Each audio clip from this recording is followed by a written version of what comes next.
নুৰুন নেহাৰ আদৰ্শ জাতীয় বিদ্যালয়ত সফলতা অৰ্জন কৰা শিক্ষাৰ্থীসকলক সম্বৰ্ধনা জ্ঞাপন।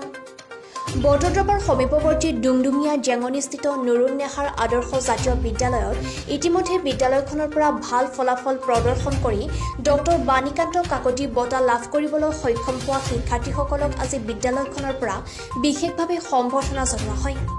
বিদ্যালয়খনৰ সভাপতি আব্দুছ সাত্তাৰ চৌধুৰীৰ সভাপতিত্বত অধ্যক্ষ জহিৰুল ইছলাম আৰু সম্পাদক মজনুৰ আহমেদে আধৰা অনুষ্ঠানটোত বিদ্যালয়খনৰ শিক্ষাৰ্থীসকলৰ লগতে অভিভাৱকসকলৰ উপৰিও বৃহত্তৰ অঞ্চলৰ ৰাইজ উপস্থিত থাকে।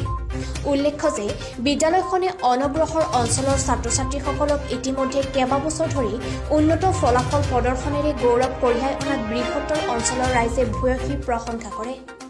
এটা প্ৰতিজন ছাত্ৰৰে হয়তো নিজা নিজা ববীয়াকে উদ্দেশ্য এটা থাকিব লাগে।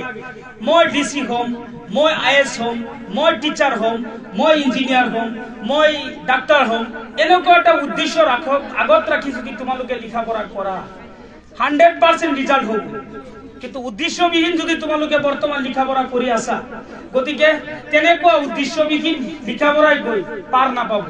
গতিকে আজি যে আমি তোমালোকক আমি প্ৰতি বছৰে এটা অনুষ্ঠান কৰিছিলো বিদায় সভা, তুমি আজিৰ সভাটোত দেখিছা আমি আৰু ব্যতিক্ৰম কৰিছো।